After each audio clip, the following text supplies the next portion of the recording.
जय हिंद दोस्तों, मेरा नाम अंकित कुमार है। I am assistant professor of Hitech Institute Ghaziabad.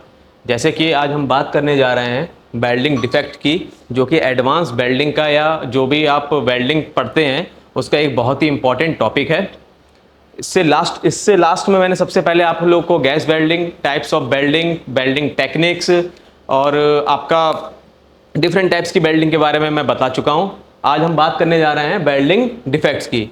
Welding defects क्या होता है और ये कितने प्रकार का होता है, इसके बारे में हम आज आपसे डिस्कस करने जा रहे हैं। सबसे पहले हम बात कर लेते हैं कि वेल्डिंग डिफेक्ट्स होता क्या है। वेल्डिंग डिफेक्ट्स एक वो डिफेक्ट्स हैं जब वेल्डिंग करते समय कोई भी अनइवन प्रॉपर्टी उसमें जनरेट हो जाती है, उसके वेल्ड जॉइंट में, या कोई भी प्रॉब्लम क्रिएट हो जाती है, तो हम उसको बोलते हैं वेल्डिंग डिफेक्ट्स। ये कई प्रकार के वेल्डिंग डिफेक्ट्स हो सकते हैं, जिसमें कि सबसे पहले हम बात करने जा रहे हैं क्रैक की। किसकी बात करने जा रहे हैं हम? क्रैक्स की। क्रैक्स क्या होते हैं और ये कैसे जनरेट होते हैं, इसके बारे में हम आज डिस्कस करेंगे। अब बात कर लेते हैं क्रैक्स की। क्रैक्स क्या होता है? किसी भी वेल्ड मेटल में या वेल्ड जॉइंट में कोई भी जब गैप जनरेट हो जाता है या क्रैक फॉर्म में जनरेट हो जाता है, उसको हम क्या बोलते हैं? क्रैक बोलते हैं। क्रैक आपका कब जनरेट होता है? जब हम नॉन यूनिफॉर्म कूलिंग करते हैं या जब हम नॉन यूनिफॉर्म हीटिंग करते हैं। अब इसका मतलब क्या है कि नॉन यूनिफॉर्म कूलिंग और non uniform heating. Belt joint होने के बाद या तो मैंने बेल्डिंग को बहुत जल्दी ठंडा कर दिया, या बेल्ट ज्वाइंट होने से पहले मैंने मेटल को बहुत ज़्यादा गर्म कर दिया या बहुत जल्दी ठंडा कर दिया, तो ये आ जाता है आपका क्रैक में। ये दो टाइप में आता है, एक आपका नॉन यूनिफॉर्म कूलिंग के कारण आ जाता है और दूसरा नॉन यूनिफॉर्म हीटिंग के कारण आ जाता है। अब ये क्रैक्स दिखते कैसे हैं, होते कैसे हैं, हम उसकी बात कर लेते हैं। देखिए,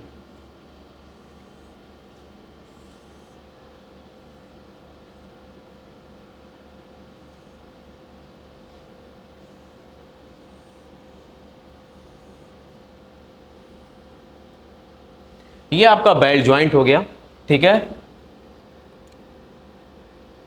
ये इस टाइप से आपका क्रैक दिखेगा जब मेटल के ऊपर या जो भी आपकी बॉडी है जिसको आपने बेल्ट किया है उस पर गैप बना हुआ दिखेगा, उसको हम क्या बोलेंगे? क्रैक बोलेंगे। अब ये क्रैक दो टाइप के आ जाते हैं। पहला आ जाता है आपका लॉन्गिट्यूडनल क्रैक, दूसरा आ जाता है आपका ट्रांसफर क्रैक। लॉन्गिट्यूडनल क्रैक क्या होगा?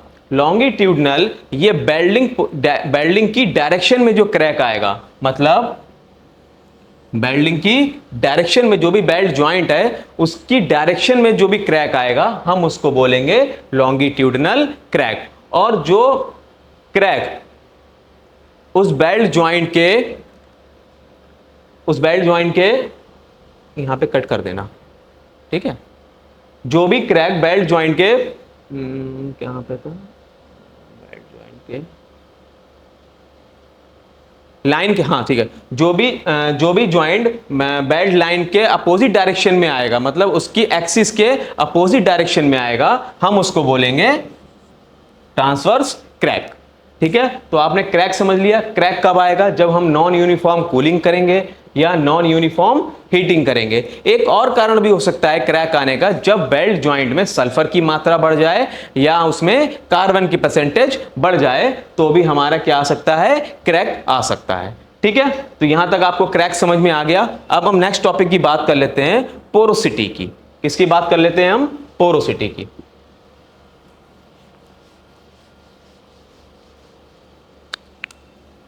दूसरी की हम बात करते हैं पोरोसिटी। पोरोसिटी क्या है? पोरोसिटी का मतलब होता है एयर गैप या एयर बबल।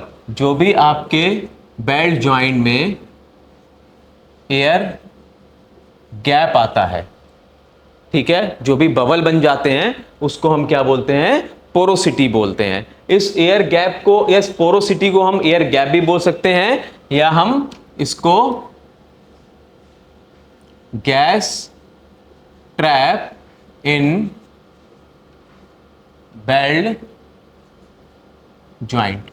तो जब गैस हमारी जो होती है बेल्ट ज्वाइंट के अंदर फंस जाती है और वो हमारी बाहर नहीं निकल पाती है, तो जब बेल्ट हमारा सूखता है, बेल्ट ज्वाइंट जब हमारा सूख जाता है, ठंडा हो जाता है, तो वहां पे क्या हो जाता है, होल्स बन जाते हैं, जिसको हम क्या बोलते हैं, जिस होल्स को हम बोलते हैं ब्लो होल्स। अब ब्लो होल्स भी होता है और पिन होल्स भी होता है। ये दो टाइप्स के आपको होल्स देखने को मिलेंगे बेल्ट ज्वाइंट के अंदर। ब्लो होल्स जो बहुत बड़े होल्स हैं, जो हम आराम से उनको इजीली देख सकते हैं, बड़े बड़े जो होल्स हैं बेल्ट ज्वाइंट में, जो बड़े बड़े से होल्स आएंगे, हम उनको क्या बोलेंगे, ब्लो होल्स। और बहुत छोटे छोटे से होल्स, कई सारी मात्रा में एक बंच की फॉर्म में जो आपको होल्स दिखेंगे, वो दिखेंगे आपको पिन होल्स।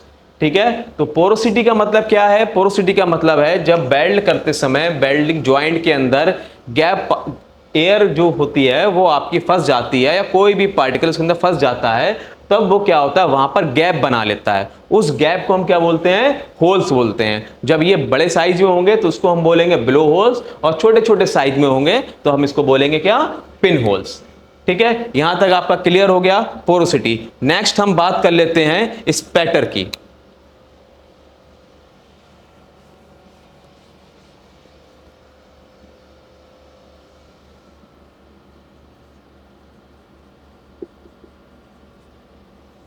ये भी एक आपका बेल्डिंग डिफेक्ट होता है। ये कब जनरेट होता है, मैं आपको दिखाता हूं उसका डायग्राम कैसा होगा।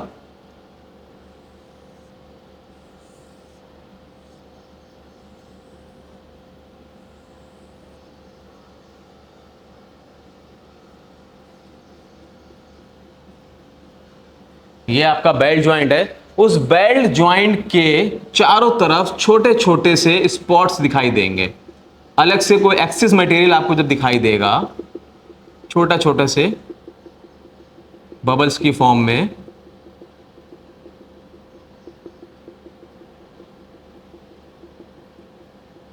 तो ये आपका क्या कहलाएगा, स्पैटर्स कहलाएंगे। ठीक है, ये कब जनरेट हो जाते हैं, ये डिफेक्ट कब आपको देखने को मिलेगा, कॉमनली ये डिफेक्ट आपको देखने को मिलेगा, क्योंकि ये डिफेक्ट कब जनरेट होता है, जब हमारी स्पीड ज्यादा हो। कब हो, जब हमारी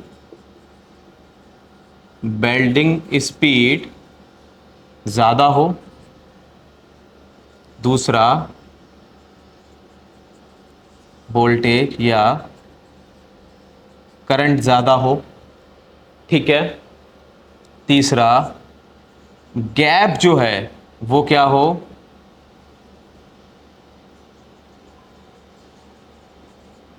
इलेक्ट्रोड गैप ज्यादा हो। ठीक है, तो ये आपको डिफेक्ट देखने को मिलेगा, जिसको हम बोलते हैं स्पैटर। जो बेल्डिंग के, बेल्ट ज्वाइंट के चारों तरफ छोटे छोटे से एक्सिस मटेरियल आपको देखने को मिलेंगे, हम उसको क्या बोलते हैं, स्पैटर डिफेक्ट बोलते हैं। ठीक है, यहां तक क्लियर हो गया। नेक्स्ट हम बात कर लेते हैं इनकम्प्लीट फ्यूजन की।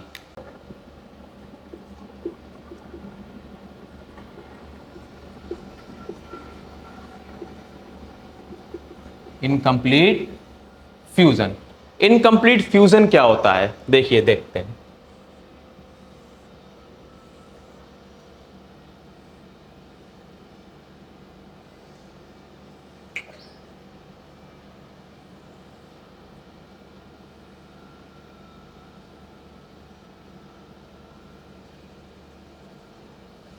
इनकम्प्लीट फ्यूजन, इनकम्प्लीट फ्यूजन में वेल्डिंग करते समय जो वेल्ड ज्वाइंट बनता है, तो अगर कॉर्नर में मेरा मेटल फिल नहीं हो पाएगा, ये आपका देखिए एक मेटल ये है, एक वर्क पीस ये है और एक पीस ये है, जब हम इसको ज्वाइंट कर रहे हैं तो यहां पे मेरा ये बेल्ट ज्वाइंट बना। इस बेल्ट ज्वाइंट के कॉर्नर्स में जब मटेरियल मेरा फिल नहीं हो पाता है, तो वहां पे क्या बन जाता है, गैप बन जाता है। ये क्या बन जाएगा आपका, गैप बन जाएगा। इसी को हम क्या बोलते हैं, इनकम्प्लीट फ्यूजन बोलते हैं। ये कब जनरेट होगा, ये जब आपकी वेल्डिंग स्पीड ज्यादा हो। दूसरा,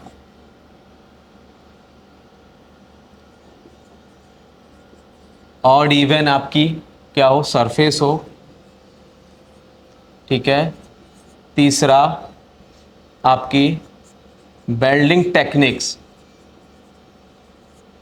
प्रॉपर ना हो, ठीक है। चौथा, सरफेस नॉट क्लीन, मतलब जो भी वर्कपीस को मुझे जोड़ना है उसकी सरफेस को मैंने क्लीन नहीं किया है तो भी ये डिफेक्ट आपको देखने को मिलेगा। या बेल्डिंग स्पीड मैंने बहुत ज़्यादा बढ़ा दी हो तो क्या होगा, जो बेल्ड होगा जब हम उस पर बेल्ड कर रहे होंगे, बेल्ड करने के बाद जो इलेक्ट्रोड मेल्ट होकर इसमें फिल हो रहा होगा तो वो जल्दी से क्या होगा, इसमें भर नहीं पाएगा और क्या बना देगा, गैप बना देगा। इसी को हम क्या बोलते हैं, इनकम्प्लीट फ्यूजन बोलते हैं। इसी का एक दूसरा पार्ट भी है जिसको हम क्या बोलते हैं, मैं यहां लिख देता हूं, इसको हम बोलेंगे इनकम्प्लीट पेनिट्रेशन। अब बात कर लेते हैं हम किसकी, इनकम्प्लीट पेनिट्रेशन की। इनकम्प्लीट फ्यूजन कब देखने को मिलेगा, जब ये कॉर्नर्स में, साइड्स में होगा, जब साइड्स में मेरा मेटल फिल नहीं हो पाएगा हम क्या बोलेंगे उसको, इनकम्प्लीट फ्यूजन बोलेंगे। इनकम्प्लीट पेनिट्रेशन कब देखने को मिलेगा, इनकम्प्लीट पेनिट्रेशन मुझे देखने को मिलेगा जब मेरा बेल्ड मेटल ऊपर से तो फिल हो गया लेकिन नीचे से यहां पर जो गैप बना दिया, इसको हम क्या बोलेंगे, इनकम्प्लीट पेनिट्रेशन।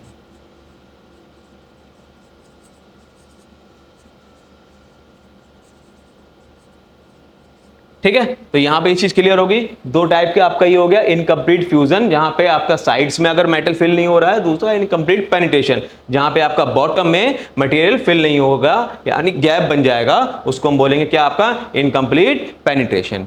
तो यहां पे ये वाला डिफेक्ट भी मेरे हिसाब से कंप्लीट हो गया है। नेक्स्ट हम बात कर लेते हैं आपकी अंडरकट की।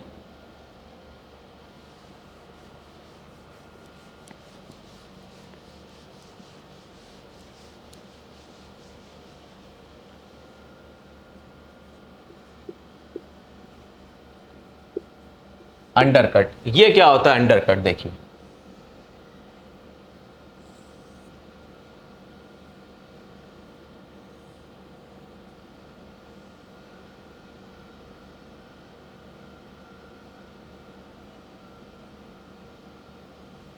देखिए ये आपका है अंडर कट। जब भी बेल्ट करते समय कोई कॉर्नर से, मतलब साइड से, टॉप के साइड से कोई भी मेटल उसमें फिल नहीं हो पाता, मतलब बेल्ट मेटल इसमें फिल नहीं हो पाएगा जॉइंट में, तो वो क्या बनेगा, मेरा अंडरकट बनेगा। ये अंडरकट कब जनरेट होगा, जब बेल्डिंग करंट क्या हो, ज्यादा हो, दूसरा बेल्डिंग स्पीड ज्यादा हो, तीसरा एंगल ऑफ इलेक्ट्रोड प्रॉपर ना हो, ठीक है, तब मुझे कहां क्या देखने को मिलेगा, अंडरकट जैसा डिफेक्ट देखने को मिलेगा। ये अंडरकट आपको कहां मिलेगा, कॉर्नर पे दिखाई दे सकता है जहां पर आपका मेटल क्या होगा, आधा कट की फॉर्म में देगा, मतलब पूरा का पूरा मेटल तो आपको बेल्ट दिखाई देगा लेकिन साइड्स में क्या होगा, बिल्कुल यहां पर आपका कटिंग सी दिखाई देगी, जिसको हम क्या बोलेंगे, अंडरकट डिफेक्ट बोलेंगे। ठीक है, तो यहां पे आपके 6 जो है बेल्डिंग डिफेक्ट्स कंप्लीट हो गए हैं। ठीक है।